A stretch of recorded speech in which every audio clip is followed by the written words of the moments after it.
পাগল যে পাগলে পাগল কেন কি এইভাবে এই কাজ করব, এটা কি বিশ্বাস হয়? এটা কেউ করাইছে, যে করছে তারও শাস্তি হোক। আমার ছেলে যদি করে থাকে সুস্থভাবে, হ্যাঁরও শাস্তি আমি চাই। আচ্ছা, মানে আপনি বলতেছেন যে হয়তো বা আপনার ছেলেকে দিয়ে কেউ এই ধরনের হ্যাঁ, কাজ এই ধরনের করিয়েছে। কাজ করেছে। আচ্ছা। আমার ছেলের দিয়ে এই ধরনের কাজ করাইছে বললে, নইলে আল্লাহর পবিত্র কালাম এই মণ্ডপের ভিতরে কিভাবে হ্যাঁ ঢুকাইলো, হ্যাঁ দিয়ে কোরআন ছাড়া কি হ্যাঁ নিজ ইচ্ছা করে করছি না এই কাজ। কুমিল্লার ঘটনা ঘটেছে, কোন মন্ত্রী তখনই বলে ফেলেছে জামাত শিবিরের কাজ। বলে নাই বোধহয়, বলে নাই বোধহয়। এখন যে বেলা ধরা পড়ছে, এই বেলা ১৪ গোষ্ঠী জামাত কি জিনিস, শিবির কি জিনিস, তবে আধা পাগল অ্যাবনর্মাল। এখন আধা পাগল অ্যাবনর্মাল একটা মানুষকে দিয়ে আবার সে গাঁজা খায়, ইয়াবা খায়, ফেন্সিডিল খায়। এখন এই অ্যাবনর্মাল, অস্বাভাবিক, যার খাওয়ারও ঠিক নাই, চলারও ঠিক নাই, বলারও ঠিক নাই, কথারও ঠিক নাই, ববগুরের মতো মায়ও কইছে পাগল, ভাইয়াও কইছে পাগল, তার এলাকার মানুষেরাও কইছে পাগল। এখন পাগল সে মসজিদ থেকে কোরআন শরীফ এনে রাস্তায় ফেলে দেওয়ার কথা বা পুকুরে ফেলে দেওয়ার কথা, সে মন্দিরে নিয়ে রাখলো কেন? তাহলে পাগলেরই নিশ্চয়ই কেউ কিছু টাকা দিছে আর কইছে ধর তোরে এটা দিলাম তুই এই মাল খাওয়ার জন্য। মাল বুঝেন তো, পাগলে কিন্তু মাল চিনে। এই মাল খাওয়ার জন্য তোরে এটা দিলাম, তুই এই কোরআন শরীফটা ওই হনুমান দেবতার মন্দিরে গিয়ে হনুমান দেবতার পায়ের উপরে রেখে আয়। এটা হইতে পারে নাকি পারে না? পারে নাকি পারে না? আমার সবচেয়ে বেশি দুঃখ লাগে, গেল এক সপ্তাহে একজন মন্ত্রী, তার কথাবার্তা, এক পর্যায়ে তিনি বলেছেন মৌলবীরা যদি ফতুয়া দিতে আসে, ওয়াজ করতে আসে, তাদের দাড়ি কামিয়ে তাদেরকে শেভ করে দেওয়া হবে। আপনারা বোধহয় দেখেন নাই। ভাই, এটা কি মন্ত্রীর কথা নাকি চাঁদপুর স্টিমার ঘাটের কুলির সর্দারের কথা? কুলির সর্দারের কথা, একজন মন্ত্রীর কথা এরকম? দাড়ি ইসলামের সুন্নত। আসলে গেল জুমায় যে আমি আপনাদেরকে একটা কথা বলেছিলাম যে একটা দেশে, একটা গ্রামে আগুন লাগাবার জন্যে একটা ছোট্ট বাচ্চা আর একটা ম্যাচের কাঠি, এটা হলেই লাগানো যায়, এটা কোনো ব্যাপার না। কিন্তু এই আগুনটা নিবানো সবচেয়ে কঠিন। আমরা গেল 10 দিনে ঠিক এমনই একটা অবস্থা এটা দেখেছি, এমন একটা অস্থির, অনিশ্চিত, ভয়াবহ পরিস্থিতির ভিতর দিয়ে আমাদের দেশটা এখন চলছে। আমাদেরকে চিন্তা করতে হবে, আমরা কিন্তু কুমিরের মুখে আসি। কুমির, কুমির, এটা যদি আমরা ভুলে যাই তাহলে বিড়াল 2টা মারামারি লেগেছে, ফাঁকতালে বানর পিঠাগুলো খেয়ে ফেলেছে, এমনটা যেন না হয়। বর্তমান সময়ে যে কোনো দায়িত্বশীল, যে কোনো আলেম ওলামা, যে কোনো নেতা, যে কোনো মন্ত্রী মিনিস্টার, তারা জাতির কাছে যে কোনো মেসেজ, যে কোনো বার্তা, যে কোনো কথা, এটা বলার সময় বলতে গেলে একটু সাবধানতা অবলম্বন করা দরকার। কথাগুলো এমন মাইল্ড হবে, এত শান্ত হবে, এত সুন্দর হবে, যাতে করে এই কথায় কারো অন্তরে আঘাত না লাগে, ঘা না লাগে। ফাবিমা রাহমাতি মিনাল্লাহি লিনতা লাহুম। দেখেন আল্লাহ পাক কি বলছেন, হে নবী, আমি আল্লাহর সবচেয়ে বড় রহমত আপনার উপরে। কি? লিনতা লাহুম, আপনি মানুষের জন্য খুব নরম, আপনার কথাগুলোর মধ্যে খুব নম্রতা, ভদ্রতা, আপনার কথাগুলো মধু মাখা, আপনার প্রত্যেকটা কথার মধ্যে জাদুর মতো আসর আছে। ওলাও কুনতা ফাজ্জান গালিজাল কলব, যদি আপনার মুখের ভাষা কর্কশ হইতো, যদি আপনার মুখের ভাষা কড়া হইতো, লানফাদ্দু মিন হাওলেক, তো তাইলে মানুষেরা আপনার কাছ থেকে দূরে সরে যেত। আপনারা জানেন প্রায় 1 বছর আগে রাশিয়ার প্রেসিডেন্ট ভ্লাদিমির পুতিন যখন আবার ক্ষমতায় আসলো, আসার পরে একটা কমিউনিস্ট দেশ, সেই দেশের একজন কমিউনিস্ট নেতা, সেই পুতিন জাতির উদ্দেশ্যে তার প্রথম বক্তৃতায় কোরআনে এই আয়াতটা তর্জমা, এই আয়াতটা আবার বলছি, ফাবেমা রাহমাতি মিনাল্লাহি লিনতা লাহুম ওয়ালাউ কুনতা ফাজ্জান গালিজাল কালব লানফাদ্দু মিন হাওলিক। আল্লাহর সবচেয়ে বড় মেহেরবানি, আপনি মানুষের সাথে ভালো কথা বলেন, নরম কথা বলেন, সুন্দর কথা বলেন, আকর্ষণীয় কথা বলেন। ইন্না মিনাল বায়ানে লা সেহরা, আপনার প্রত্যেকটা কথার মধ্যে জাদুর মতো আসর আছে। ওলাউ কুনতা ফাজ্জান গালিজাল কালব, আপনার কথা যদি কর্কশ হতো, আপনার কথা যদি কড়া হতো, আপনার কথা যদি এত কোমল নরম না হতো, আপনি যদি কর্কশ ভাষী হতেন, লানফাদ্দু মিন হাওলিক, তাইলে জনগণ আপনার থেকে দূরে সরে যেত। তাইলে নবীজির কথা এগুলো আমি আপনাদেরকে কিভাবে বুঝাবো? আর নবীজি বাংলাদেশের মতো ছোট দেশের রাষ্ট্রনায়ক ছিলেন, ঠিক না? অর্ধেক পৃথিবী, 12.5 লক্ষ বর্গ মাইল, কিলোমিটার না। আর ওমর রাদিয়াল্লাহু তাআলা আনহুর খেলাফত আমলে ইসলামী রাষ্ট্র ছিল পুরো দুনিয়ার অর্ধেক। তারা এশিয়া মাইনর, পুরা মধ্যপ্রাচ্য, মিশর, এমনকি লোহিত সাগরের পশ্চিম পাড়, পুরো আফ্রিকা, আটলান্টিক মহাসাগরের পাড় পর্যন্ত, আর এই দিকে সিন্ধু মোহাম্মদ বিন কাসেম 1200 শতাব্দী, এই অর্ধেক পৃথিবী পুরা বেল্টে ইসলামী সমাজ এটা কায়েম হয়েছিল। এটা তো আপনারা জানেন। শুধু ব্যবহার, শুধু আচার আচরণ, নবীর শিখানো মুসলমানদের বিনম্রতা। আমার ভাই, আমার দিনী ভাই আলেম ওলামা যারা মাঠে ময়দানে কথা বলছেন জাতির উদ্দেশ্যে, আপনাদের কাছে আমার অনুরোধ থাকবে, সময়টা খুব কঠিন, জটিল। এই মুহূর্তে কথা বলার সময় নবীজিকে অনুসরণ করে একটু মিষ্টি মিষ্টি, ভালো ভালো, আকর্ষণীয় কথা বলতে হবে। কথা বলতে হবে মানুষকে বুঝাবার জন্যে, মানুষকে আকর্ষিত করার জন্যে।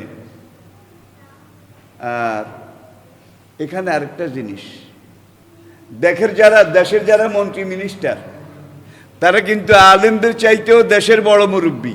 মন্ত্রীরা, আমি বোধহয় ঠিক বলি নাই, মন্ত্রীরা কিন্তু রাষ্ট্রীয় অভিভাবক, আর ওলামায়ে কেরাম ধর্মীয় অভিভাবক, ঠিক কিনা বলেন? মন্ত্রীদের দায়িত্ব হলো প্রশাসনিকভাবে ভালোভাবে, সুন্দরভাবে দেশটাকে সামনের দিকে এগিয়ে নেয়া। আর ওলামায়ে কেরামের দায়িত্ব হচ্ছে আদর্শিকভাবে, নৈতিকভাবে, চারিত্রিকভাবে মানুষদেরকে সংশোধন করে ভালোর দিকে নিয়ে যাওয়া।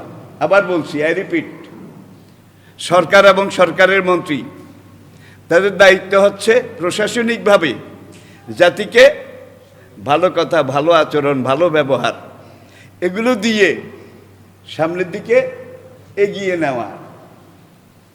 আর আলেমদের দায়িত্ব হচ্ছে দুনিয়া আখেরাত, তাওহীদ, রিসালত, ধর্মীয় অনুভূতি, আল্লাহর ভয়, পরকালের জবাবদিহিতার অনুভূতি, এগুলো বলে বলে জাতিকে ধর্মের দিকে, যেই লোক যত বেশি ধার্মিক সেই লোক কিন্তু তত বেশি সৎ, ঠিক না?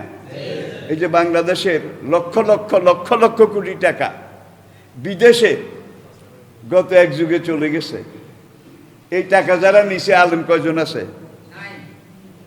একজনও নাই।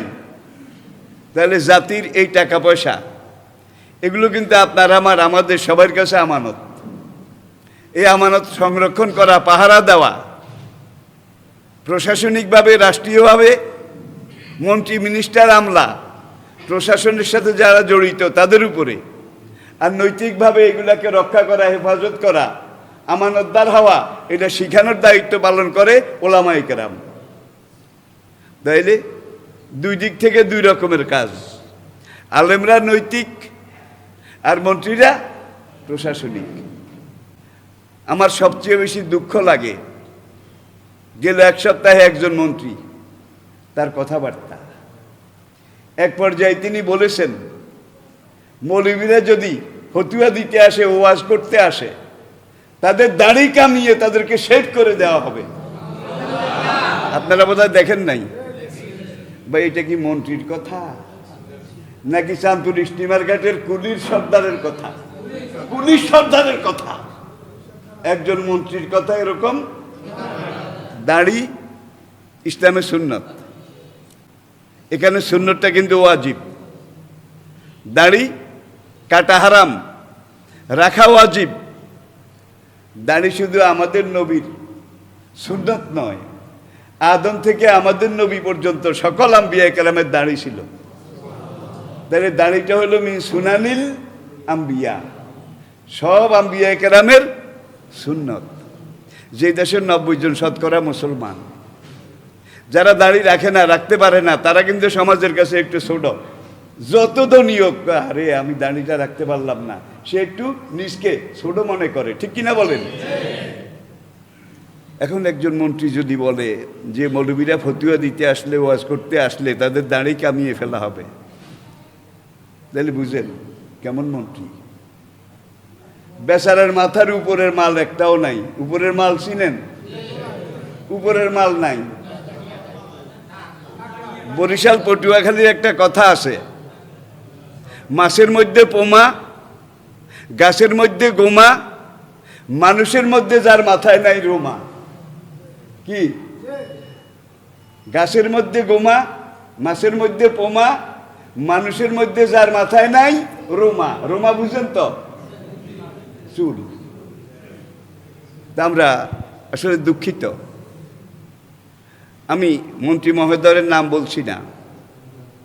মন্ত্রী হিসাবে সবাইকে আমি শ্রদ্ধা করি, কিন্তু একজন মন্ত্রী এই ধরনের কথা বলতে পারে, এটা কি কল্পনা করা যায়? কল্পনা করা যায়? সময় কিন্তু সবকিছু জবাব দেবে। আম্বিয়া কেরামের সুন্নাত, নবীদের দাড়ি, এটা নিয়ে যেই কথা তুমি বলেছ, তোমার ঈমান চলে গেছে, তোমার বউ তালাক হয়ে গেছে, বলবেন যে লুৎফর রহমান আবার ফতুয়া দেয়। আলেমরা ফতুয়া দেবে না, করবে কি? ইয়াসালুনাকা আনিল কালালা, হে নবী, মানুষেরা আপনাকে জিজ্ঞাসা করে এমন ব্যক্তি সম্পর্কে, যেই ব্যক্তি মারা গেছে কিন্তু তার সম্পদ ভাগ করে নেওয়ার মতো কোনো ওয়ারিশ নাই, একজনও নাই। এমন ব্যক্তি সম্পর্কে লোকেরা আপনাকে জিজ্ঞাসা করে। কুলিল্লাহু ইউফতিকুম, কুলিল্লাহু ইউফতিকুম, আপনি জবাবে বলুন আমি আল্লাহ তোমাদেরকে ফতুয়া দিচ্ছি ফিল কালালা, এই উত্তরাধিকারবিহীন ব্যক্তি সম্পর্কে। তাহলে আল্লাহ নিজে বলছেন আমি ফতুয়া দিচ্ছি। নবী ফতুয়া দেন নাই, খোলাফায়ে রাশিদিন দেন নাই, সাহাবায়ে কেরাম দেন নাই। এখন আলেমরা ফতুয়া দিলে তাদের দাড়ি কামিয়ে ফেলা হবে। আমি কারো মনে কষ্ট দেওয়ার জন্য কথা বলছি না, দায়িত্বানুভূতি, দায়িত্ববোধ। আলেমরা আলেমানা কথা বলবে, মন্ত্রীরা মন্ত্রীর মতো কথা বলবে, ঠিক কিনা বলেন? আমি অনুরোধ করি এই ধরনের কোনো বাড়াবাড়ি আমরা যেন আমাদের আচরণে, আচারে, কথাবার্তায় কেউ না করি। আল্লাহ কুল্লুকুম রাইন ও কুল্লুকুম মাসউলুন আন রাইয়াতিহি। সাবধান, জেনে রাখো, মনে রাখো, তোমরা প্রত্যেকে নিজ নিজ জায়গায় এক একজন জিম্মাদার, কেয়ারটেকার, দায়িত্বশীল। অকুল্লুকুম মাসউলুন আন রাইয়াতিহি, হাসরের দিন তোমাদেরকে জিজ্ঞাসা করা হবে তোমাদের নিজ নিজ দায়িত্ব সম্পর্কে। ভাই আমি একজন তালবুল ইলম, আমার দ্বীনি ব্যাপারে কিছু দায়িত্ব আছে। হক কথা বলা, হক পথে চলা, হকের দিকে ডাকা। এই তো আলেমদের কাজ। মন্ত্রী মিনিস্টারদের কাজ কিন্তু অনেক বড়, অনেক বেশি, অনেক বেশি। সুতরাং যে যেই মাপের, যে যেই দায়িত্বের কথা বলার সময় এটা খেয়াল করে, এটা মনে রেখে কথা বললে আমাদের দায়িত্বশীল মন্ত্রীবর্গ তাদের জন্য ভালো হবে। কুমিল্লার ঘটনা ঘটেছে, কোনো মন্ত্রী তখনই বলে ফেলেছে জামাত শিবিরের কাজ। বলে নাই বোধহয়, বলে নাই বোধহয়। এখন যে বেলা ধরা পড়ছে, এই বেলা 14 গোষ্ঠী জামাত কি জিনিস, শিবির কি জিনিস। তবে আধা পাগল, অ্যাবনর্মাল। এখন আধা পাগল অ্যাবনর্মাল একটা মানুষকে দিয়ে আবার সে গাঁজা খায়, ইয়াবা খায়, ফেন্সিডিল খায়।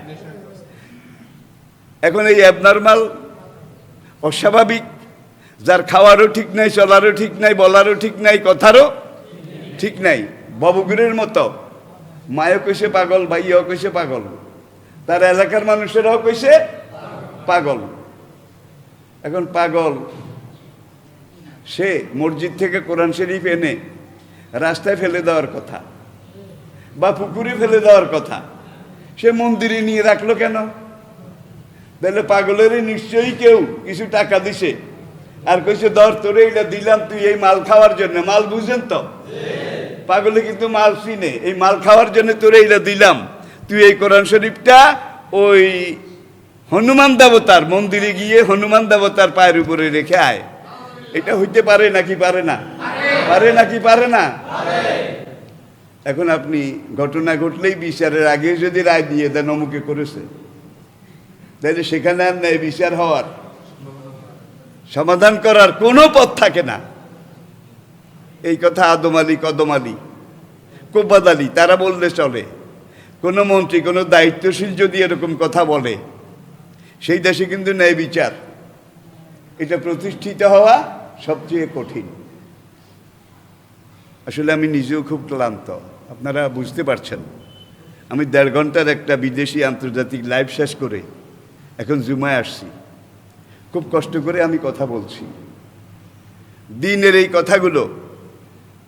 আর যেই কথাগুলো আমি বলি আলহামদুলিল্লাহ এলেম কালাম নাই, কিন্তু আমার প্রত্যেকটা কথা আমি কোরআনের সাথে মিলিয়ে, কোনো মন্ত্রী সাহেবকে হিট করার জন্যে, কি মনে কষ্ট দেওয়ার জন্য আমি কথাটা বলিনি।